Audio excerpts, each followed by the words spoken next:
Our gospel lesson is from John chapter 13, verses 1 through 17. Before the festival of Passover, Jesus knew that his time had come to leave this world and go to the Father.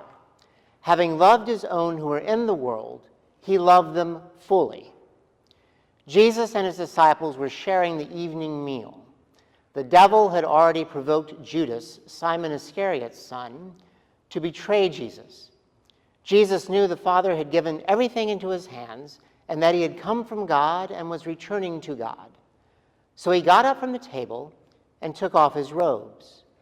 Picking up a linen towel, he tied it around his waist. Then he poured water into a wash basin and began to wash the disciples' feet, drying them with the towel he was wearing. When Jesus came to Simon Peter, Peter said to him, "Lord, are you going to wash my feet?" Jesus replied, "You don't understand what I'm doing now, but you will understand later." "No," Peter said, "you will never wash my feet." Jesus replied, "Unless I wash you, you won't have a place with me." Simon Peter said, "Lord, not only my feet, but also my hands and my head." Jesus responded, "Those who have bathed need only to have their feet washed, because they are completely clean. You disciples are clean, but not every one of you." He knew who would betray him. That's why he said, "Not every one of you is clean." After he washed the disciples' feet, he put on his robes and returned to his place at the table. He said to them, "Do you know what I've done for you? You call me teacher and Lord, and you speak correctly because I am. If I, your Lord and teacher, have washed your feet, you too must wash each other's feet. I have given you an example. Just as I have done, you also must do. I assure you, servants aren't greater than their master, nor are those who are sent greater than the one who sent them. Since you know these things, you will be happy if you do them." The word of the Lord. Thanks be to God. I had a great-grandfather who was a primitive Baptist. And primitive Baptists use that word primitive to mean original. They believe that their worship rituals and doctrine reflect that of the New Testament church or original church. And so they call themselves primitive Baptist. And one of the distinguishing characteristics of the primitive Baptists is that in addition to communion, they also have a regular foot washing. And so they would often have a Friday night worship service that included both communion and foot washing. The men and women would separate, and they would each do the foot washing separately.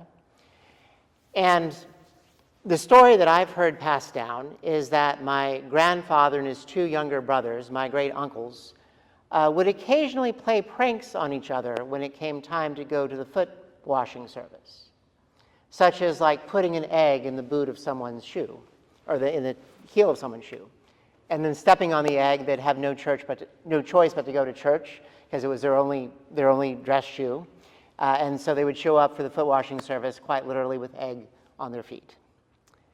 I think that may have only happened once because my great-grandfather was not impressed.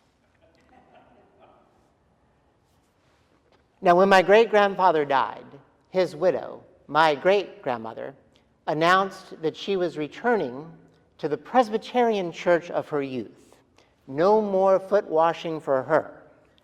From then on, she would go back to a Presbyterian church where they would have a quarterly communion service that was done decently and in order. And she made her children promise that they would always be Presbyterian. Now, through the years, I've always been struck by the widely divergent reactions to foot washing in worship. Before the children's time this morning, one of the kids, and I won't say which one, actually pointed to the bowl quietly and asked, "We're not doing that, are we?"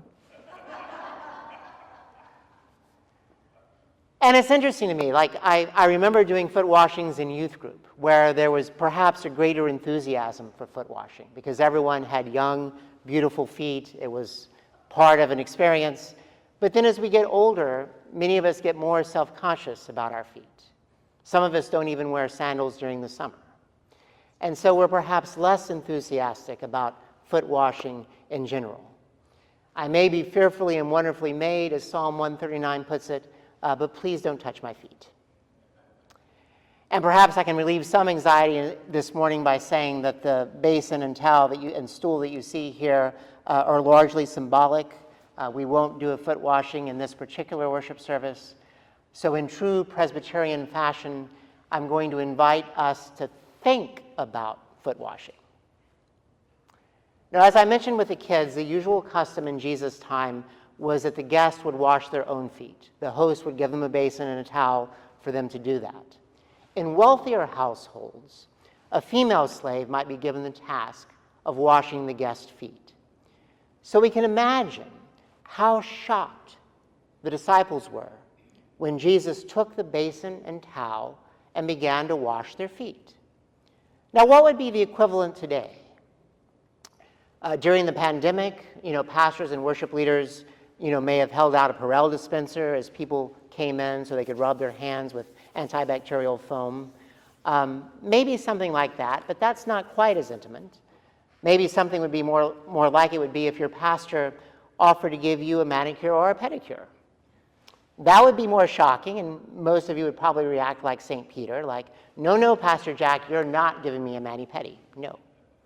And please don't worry, I'm not going to try that. I'm simply trying to brainstorm about 21st century equivalents to foot washing. But more than the foot washing itself, what was really shocking to the disciples was Jesus taking that role of a slave. Jesus removed the outer robe, symbolically stripping himself of status, and wrapped a towel around his waist, and he used that towel to wipe the disciples' feet, completely subverting their ideas of status and privilege.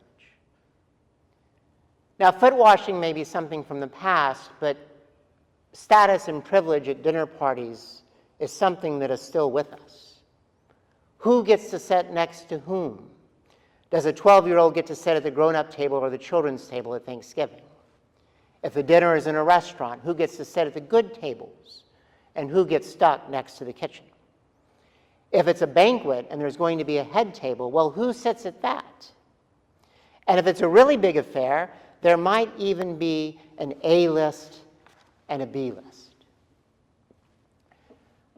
When I was in college, I had the opportunity to be a summer intern in the U.S. Senate, and I worked in the office of U.S. Senator Lloyd Benson from Texas. And there was a day when the senator took all the interns out to lunch. There were 8 of us. And I'm embarrassed to say that when we got to the table where the senator was hosting us, it kind of became like a game of musical chairs where like everyone tried to grab the chair that was closest to the senator. Even though the chairs that were further away from the senator were still within eye shot of the senator, still within earshot, but nonetheless, there we were kind of like jockeying for position on this day when the senator took the interns to lunch. And some of us may care more about status and privilege than others, but no one, probably, is free from anxiety at some level about having a place at the table. And so we're apt to make up rules so that we can be assured of our place. And these rules are usually unwritten, and newcomers are left to discover them the hard way. Most church communities are welcomed and very well-intentioned about their welcome, but there still may be groups of insiders who know more and those who perhaps haven't been around as much. There can be subtle ways in which status and privilege get played out that we're not quite aware of. For instance, I'm wearing a pulpit robe, and I was taught that the robe that I wear is not meant to confer any kind of like clerical or priestly status, but instead in our Reformed tradition, it's a symbol of education. But the problem there is that education itself is often a matter of status and privilege. And I may encourage people to call me Pastor Jack, and I do, instead of Reverend Dr. Cabanis, but the doctoral stripes are still here if you want to notice. And so what does it mean for us, really, to lay aside notions of status and privilege? What does it mean for me to take off the outer robe and wrap a towel around my waist and get to work? The New Testament scholar N.T. Wright actually discourages pastors and other church leaders from being the one who wash feet if you have a foot washing service. And why would that be? Because there's this sense, perhaps, that the pastor or church leaders stand in the role of Jesus. And when we deliberately invert status, even that can have a way of reinforcing status. I remember being moved when Pope Francis first became Pope, and he did the annual foot washing by visiting a prison, and he washed the feet of prisoners. But what happened right after that? Pope Francis went right back to being Pope. The prisoners went right back to being incarcerated. The status was still there. It was just temporarily flipped during a foot washing ceremony. And I also remember I was very moved when in the early 90s, you might remember this story, but a Jordanian guard on the West Bank side of the border fired onto the Israeli side, killing an Israeli soldier. And King Hussein traveled to Israel, visited the family of the soldier who had been killed, got down on his knees, and begged forgiveness from that family. I've never forgotten that. And how I wish that now, in the midst of the uncertainty with the Middle East, with the conflict between Iran and the United States and Israel, not knowing at all how this will play out, not knowing where the repercussions and attacks will come, how I wish at this moment we had leaders in the Middle East who exhibited that kind of humility and grace.